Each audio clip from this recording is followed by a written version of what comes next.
Hello friends, कैसे हैं आप लोग। आई होप अच्छे होंगे और अच्छे से पढ़ाई भी कर रहे होंगे।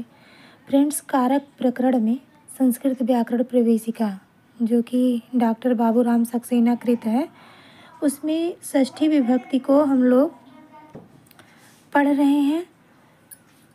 तो चलिए अगले सूत्र को देखते हैं। इसमें 4-5 सूत्र और हैं, उसके बाद ये समाप्त हो जाएगा हमारा कारक विभक्ति प्रकरण। इसके बाद हम लोग समास को शुरुआत करेंगे।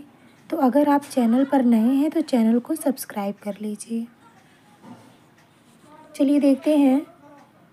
सूत्र है अगला, जासिनिह प्रहरण नाटक क्राथ पिशाम हिंसायाम।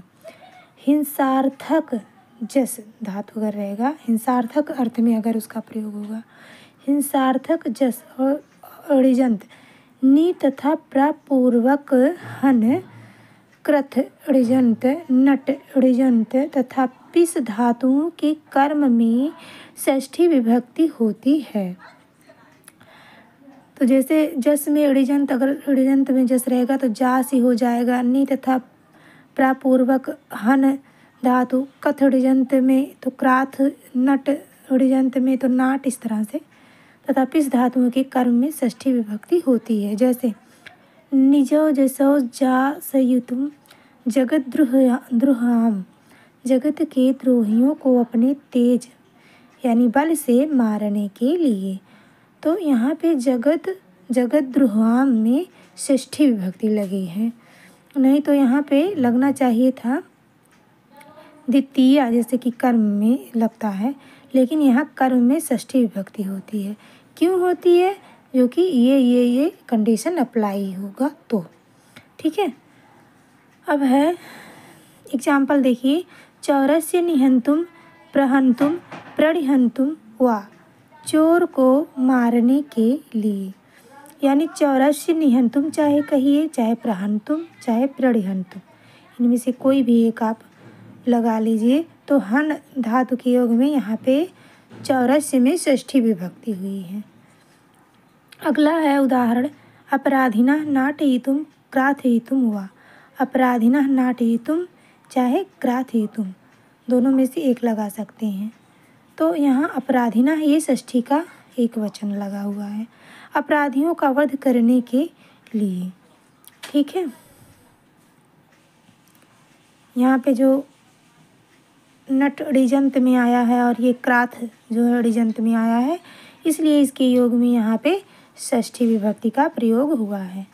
क्रमेण पेष्टुम भुवन दुषामपि, क्रमशः लोकद्रोहियों का विनाश करने के लिए। तो यहाँ पे भुवन दुषाम में षष्ठी विभक्ति प्रयुक्त हुआ है। चलिए देखिए आगे अगला सूत्र,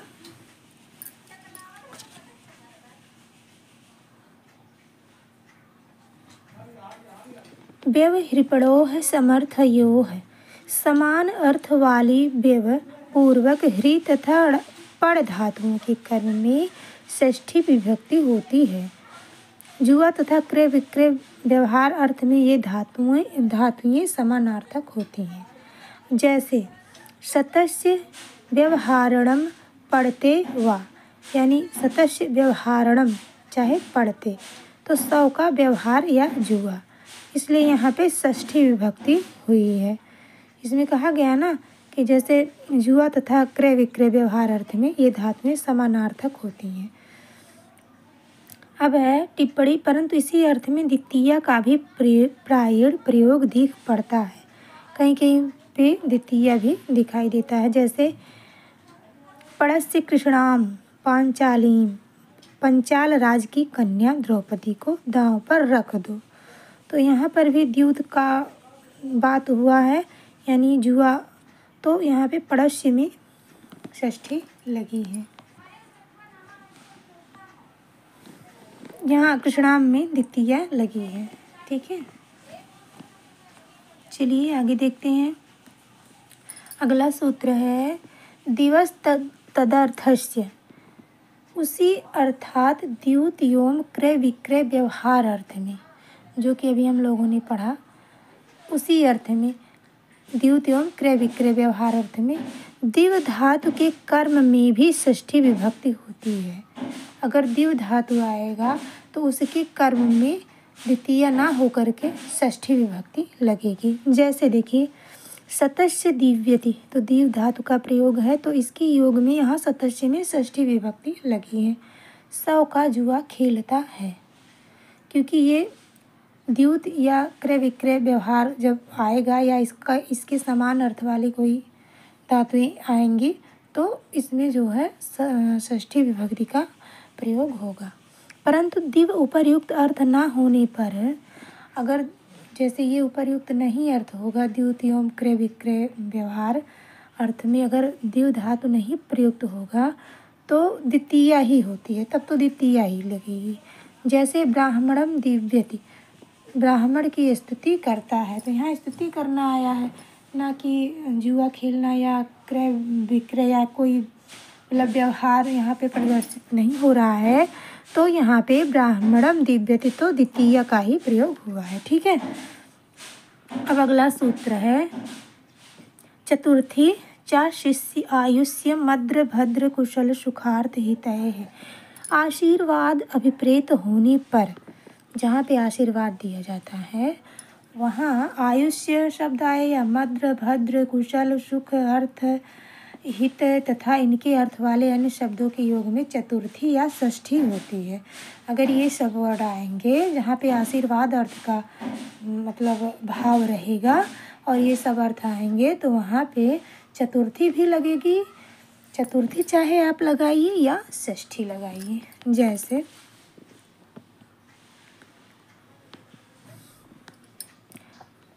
आयुष्यम चिरजीवितम व कृष्णाय कृष्णस्य व स्यात्, तो यहाँ पे आप चाहे कृष्णाय लगाइए या कृष्णस्य लगाइए। आयुष्यम चिरजीवितम कृष्णाय स्यात्, कृष्ण चिरंजीवी हों, या आयुष्यम चिरजीवितम कृष्णस्य स्यात्, कृष्ण चिरंजीवी हों, तो दोनों लगा सकते हैं, कृष्णाय भी कृष्णस्य भी। अब है अगला एग्जाम्पल वत्साय वत्सस्य, चाहे वत्साय कहिए चाहे वत्सस्य। भद्रम मद्रम कुशलम निरामयम सुखम समहितम पथ्यम वा स्यात्, पुत्र सुखी हो, इनमें से कोई भी एक आप लगा सकते हैं वत्साय के साथ या वत्सस्य के साथ। ठीक है, टिप्पणी देखिए हित योगे चा वार्तिक में हित के योग में चतुर्थी ही बताई गई है, षष्ठी नहीं। हित योगे जो हम लोगों ने पढ़ा, जो वार्तिक इसके पहले पढ़ चुके हैं हम लोग, उसमें हित के योग में चतुर्थी ही बताई गई है। तो यहाँ हित का योग है, यहाँ आशीर्वाद के अर्थ में योग नहीं है। जैसे आशीर्वाद कोई बड़ा ही दे सकता है किसी को, हित कोई मतलब छोटा भी चाह सकता है किसी का हित। तो जहाँ पे खाली खाली हित योगे चा हित का मतलब भाव प्रकट होगा वहाँ पे चतुर्थी खाली लगेगा, वहाँ पे षष्ठी नहीं लगा सकते। ठीक है, आशीर्वाद अभिप्रेत न होने पर केवल चतुर्थी होगी, वार्तिक का यह अभिप्राय समझना चाहिए। जैसा कि उपर्युक्त सूत्र के व्याख्यान में तत्वबोधिनीकार ने स्पष्ट किया है, हित योगे च इत्यनाशिष चरितार्थम इत्याशिषेयम विकल्प। अब आगे अगला नियम अनुकरण करने या सदृश होने के अर्थ में, अनुकरण या सदृश होने के अर्थ में यानी समान होने के अर्थ में अनुपूर्वक क्री धातु के कर्म में षष्ठी भी होती है। जैसे ततो अनुकुर्यात् तस्याः, तो कुरु धातु का योग यहाँ पे है तो इसमें तस्याः में षष्ठी हो गई है, इसमें तस्य, तब शायद उसके स्मित यानी मुस्कान की समता कर सके। ठीक है, श्यामतयाम भगवतो हरे हरि वा अनुकुर्वतीम, यहाँ हरे कहिए या हरि, तो भगवता में षष्ठी विभक्ति हुई है। तो यहाँ पे अपनी श्यामता द्वारा भगवान विष्णु की समता करती हुई, तो ये समता का अर्थ यहाँ पे प्रयुक्त हुआ है, इसलिए षष्ठी विभक्ति का प्रयोग हुआ है। ठीक है, अब आगे देखते हैं।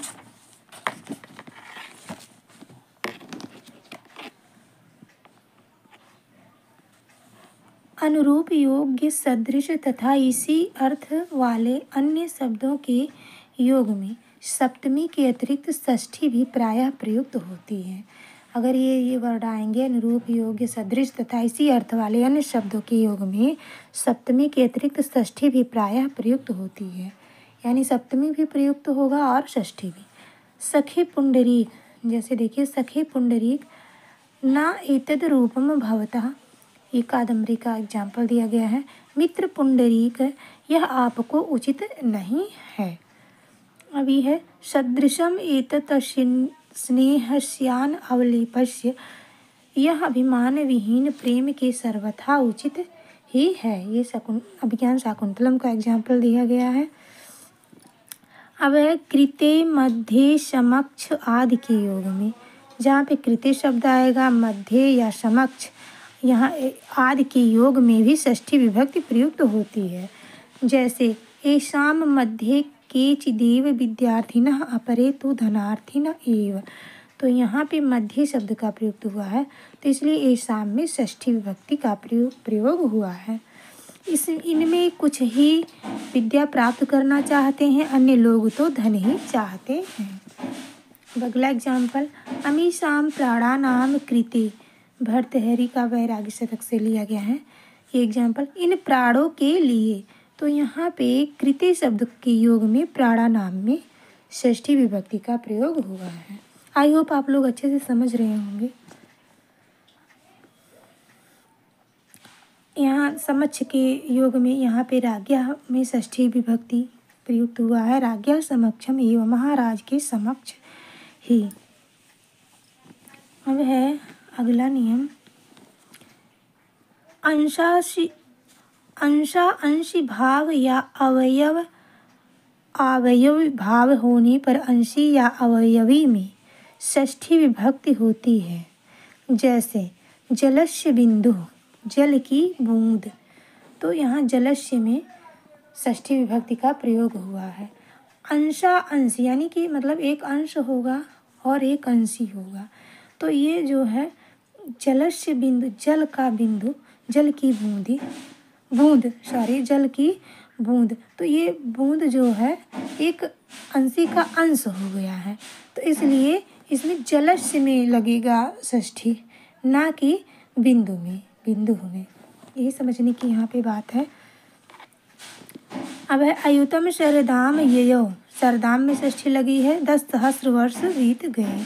रात्रेहि पूर्वम, रात्रि का प्रथम भाग, तो यहाँ पर भी जैसे ये अवयव मतलब ये एक पूरा गोला है और इसमें रात्रि का प्रथम भाग, इसमें से एक भाग लिया गया है, तो ये पूरा अवयव हो गया और ये अवयवी हो गया। ये पूरा जो है अवयवी हो गया और ये जो बीच में बचेगा थोड़ा सा, मतलब जो टुकड़ा है, अंश लिया गया है, वो अवयव हो जाएगा। तो पूरे वाले में षष्ठी लगेगी, ना कि जो थोड़ा सा रहेगा उसका अंश या अवयव, उसमें षष्ठी नहीं लगेगी। तो दिनस्य में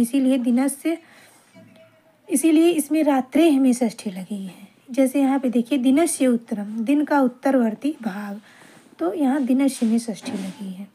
अब अगला नियम है, प्रिय वल्लभ तथा इसी अर्थ में प्रयुक्त होने वाले अन्य शब्दों के योग में षष्ठी होती है। जैसे प्रकृतैव प्रिया सीता रामस्या आसीत, तो यहाँ पे षष्ठी विभक्ति प्रयुक्त हुआ है रामस्य में। सीता स्वभावतया राम को प्रिय थी, तो यहाँ जहाँ प्रिय आएगा वल्लभ तथा इसी अर्थ में प्रयुक्त होने वाले अन्य शब्दों के योग में, ये शब्द तो रहेंगे, अगर इसी का समानार्थक यानी पर्यायवाची भी कोई आ जाएगा तो उसमें भी षष्ठी विभक्ति प्रयुक्त होगा। ठीक है। अब है काया कस्य न वल्लभा, शरीर किसी प्रिय नहीं होता, यहाँ पर भी प्रिय शब्द के योग में यहाँ पे कस्य में षष्ठी विभक्ति लगी है।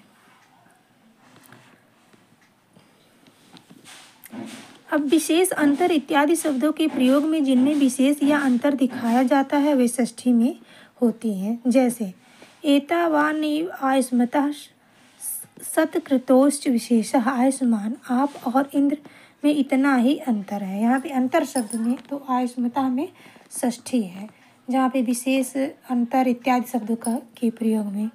जिनमें विशेष या अंतर दिखाया जाता है, जिनमें दिखाया जाता है उसी में षष्ठी लगेगी। ठीक है, जैसे भवतो मम चा समुद्र पल्लव योरिवांतरम, श्रीमान और मुझमें समुद्र और सरोवर का सा अंतर है, तो श्रीमान में लगेगा, यानी भवतों में षष्ठी। भवतो और मम मुझमें, मतलब जिनमें जिनमें दिखाया जाएगा उसी में षष्ठी विभक्ति का प्रयोग होगा। अब अगला है, जब किसी कार्य या घटना के हुए कुछ काल बीता हुआ बताया जाता है तो बीती हुई घटना के वाचक शब्द में षष्ठी प्रयुक्त होती है। जैसे अद्य दशमो मासमस्ता तस्यो परतस्य, पिता को मरे हुए आज 10 महीने हो रहे हैं। तो यहाँ पे तस्य और परतस्य, इसमें दोनों में षष्ठी लगी है। अगला है कतिपय संवत्सरा तस्य तपस्तप्यमानस्य, तप करते हुए उन्हें कई वर्ष हो गए हैं। तो यहाँ तस्य और तप्यमानस्य में षष्ठी विभक्ति लगी है। तो फ्रेंड्स, आई होप आप अच्छे से समझ गए होंगे। आज हमारा कारक प्रकरण में षष्ठी विभक्ति समाप्त हुआ। जैसा कि आप लोग जानते हैं, बाबूराम सक्सेना कृत संस्कृत व्याकरण प्रवेशिका में पहले प्रथमा विभक्ति के बाद द्वितीय, तृतीय, चतुर्थी, पंचमी, फिर जो है सप्तमी, लास्ट में षष्ठी दिया गया था। तो उसी क्रमानुसार मैंने आपको बताया है। तो कारक प्रकरण पूरा हम लोगों का समाप्त हुआ। अब आगे समास को देखेंगे।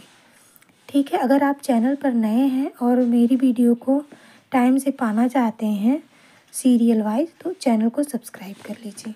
तब तक के लिए नमः संस्कृताय।